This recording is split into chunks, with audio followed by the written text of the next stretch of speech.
दोस्तों पीएफ का ये डाउट अक्सर लोग मुझसे पूछते हैं कि भाई साहब अगर हमने एक जगह छोड़ दिया है और उसके बाद हमें अपना केवाईसी करना है तो वो केवाईसी रिक्वेस्ट कौन करेगा। क्या हम नौकरी छोड़ने के बाद भी अपना बैंक चेंज कर सकते हैं? तो इसी बारे में हम आज बात करेंगे। नमस्कार दोस्तों, मेरा नाम है सागर। यहाँ जो आप चैनल देख रहे हैं ये चैनल पीएफ का बेस्ट चैनल है। अगर आपको वीडियो अच्छी लगे आप सब्सक्राइब करके सपोर्ट कर सकते हैं। हमारा टारगेट 1 लाख सब्सक्राइबर है जो आपके सपोर्ट से बहुत आसानी से पूरा हो सकता है। ठीक है, तो मैं यहाँ जो आपको कह रहा हूँ ये एक्चुअल केस है। देखो, मैं उसी टॉपिक पे वीडियो बनाता हूँ जिस पे मुझे बहुत ज़्यादा सवाल आते हैं। तो यहाँ पे परेशानी क्या है?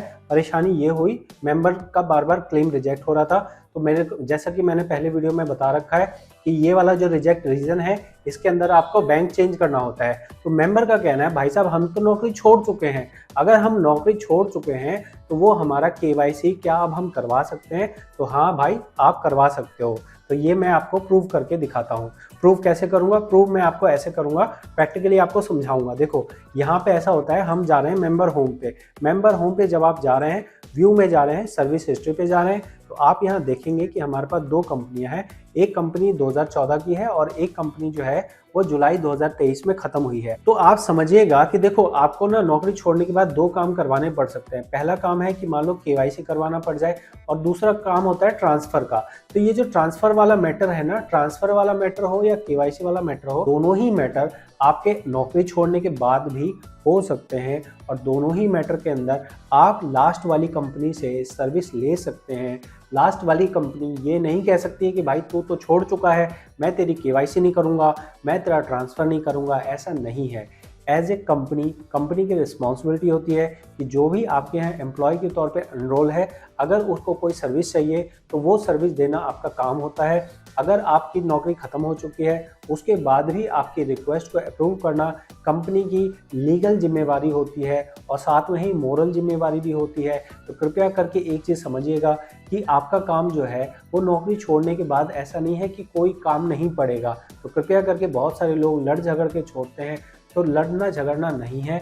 जब भी आप कंपनी छोड़ रहे हैं आपको ये समझ के चलना है कि भाई साहब भले ही उसने मेरे को पूरी सैलरी दे दी हो, लेकिन हो सकता है कि जो मेरा पीएफ पड़ा हुआ है वहाँ मुझे कोई ज़रूरत पड़ सकती है। तो हमेशा अपने रिश्ते अच्छे बना के चलें, कभी भी लड़के किसी कंपनी में ना छोड़ें।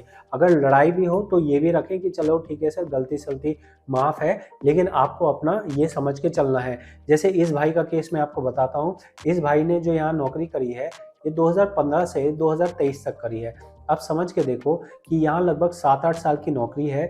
अब अगर मान लो इसको कोई ज़रूरत होती है, कोई केवाईसी करना होता है, तो कौन सी कंपनी में जाएगा? KYC always and always last company में ही जाती है। आप ऐसा नहीं कर सकते हैं कि भाई साहब मैं चाहता हूं कि मेरी केवाईसी जो है वो पहले वाली कंपनी से हो जाए। केवाईसी हमेशा लास्ट कंपनी में जाती है। लेकिन अगर आप ट्रांसफ़र करना चाहें, आप ट्रांसफ़र में ही ऑप्शन सिलेक्ट कर सकते हैं कि आप प्रीवियस वाली कंपनी में भेजेंगे या प्रेजेंट वाली कंपनी में भेजेंगे। बहुत बार लोगों की चॉइस होती है कि भाई हम प्रेजेंट में ना भेज के हम प्रीवियस वाले में रिक्वेस्ट लगाना चाहते हैं, पुरानी कंपनी से पैसा नए में आ जाएगा। नहीं, पैसा जो है हमेशा इस तरह से आता है, इसे बोला जाता है वाटरफॉल। वाटरफॉल एक टेक्निक होती है, मतलब वाटरफॉल एक टर्म होता है जहां पानी हमेशा जो है ऊपर से नीचे की तरफ आता है। तो इसी तरह से पीएफ के अंदर जो भी हमारा ट्रांसफर प्रोसेस होता है वो हमेशा पुरानी कंपनी से नई कंपनी में आता है। तो इसी तरह से यहाँ प्रोसेस चालू होगा कि यहाँ पे पुराने आईडी से नए आईडी में ही पैसा आएगा। भले ही आप ऐसा करवा सकते हैं कि आप यहाँ पुराने वाले से एक्सेप्ट कराएं या फिर आप नए वाले से एक्सेप्ट कराएं। कैसे ये देख सकते हैं, मैं आपको दिखा सकता हूँ। यहाँ पे अगर आप ऑनलाइन सर्विस पे जाएंगे, ट्रांसफ़र क्लेम पे जाएंगे, तो यहाँ आपको नज़र आ रहा है कि आप सिलेक्ट कर सकते हैं कि आप प्रीवियस कंपनी को सिलेक्ट करना चाहेंगे या प्रेजेंट एम्प्लॉयर को सिलेक्ट करना चाहेंगे। आपको ऑप्शन दिया गया है। लेकिन वहीं पे अगर आप केवाईसी में जाएंगे, मैनेज में जाके केवाईसी में जाएंगे, तो यहाँ आपको कहीं पे भी इस तरह नहीं लिखा हुआ है कि भाई साहब ये जो आप बैंक लगाना चाहते हो या ये आप पेन लगाना चाहते हो, तो आप मुझे ये बता दो कि ये कौन सी कंपनी में जाएगा। आपसे पूछा नहीं जाएगा। बाय लॉ ये लास्ट कंपनी के पास ही जाएगा। अगर आपकी लास्ट कंपनी केवाईसी अप्रूव करेगी तभी जाके आपका केवाईसी अपडेट होगा, तभी जाके आप आगे कुछ भी काम कर सकोगे। तो बहुत बार क्वेश्चंस यही आए हैं कि सर जी हम नौकरी छोड़ चुके हैं, अब हमारा केवाईसी कौन करेगा, कंपनी वाले कर देंगे क्या, ट्रांसफर रिक्वेस्ट अप्रूव कर देंगे क्या? हाँ जी कर देंगे, कानून के अंदर लिखा हुआ है करने के लिए। कंपनी वालों को जानकारी नहीं है, अगर कंपनी वाले नए हो, उनको जानकारी ना हो, तो आप उनसे रिक्वेस्ट के फॉर्म में ही कीजिए। आप ऑर्डर मत दीजिएगा कि भाई हम तो ये तो कानून के अंदर है तो कर दे। ठीक है, आपको प्यार से ही बोलना है, प्यार से करवा लो काम। क्योंकि यहाँ समझ के देखना कि अगर मान लीजिए आपकी और आपके कंपनी के बीच में लड़ाई हो जाती है, तो आपको बीच बचाव करने वाला कोई नहीं है। जो ईपीएफओ है, ईपीएफओ किसी भी मसले में इंटरफेयर नहीं करता है। क्यों नहीं करता है? क्योंकि इनको लगता है कि ऐसे हम इंटरफेयर करने लगे फिर तो पता लगेगा कि लाखों लोगों का ही हम इंटरफेयर ही करते रह गए। तो यहाँ पे यही मसला है।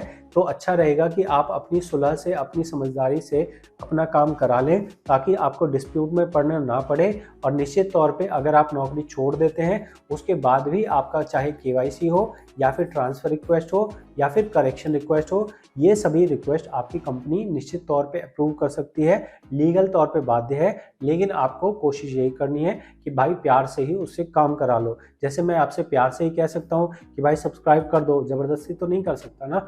अगर ज़बरदस्ती कर सकता तो यहाँ पे सिर्फ कितने % लोग करते हैं पता है? सिर्फ 1% लोग सब्सक्राइब करते हैं, 99% लोग सब्सक्राइब नहीं करते हैं।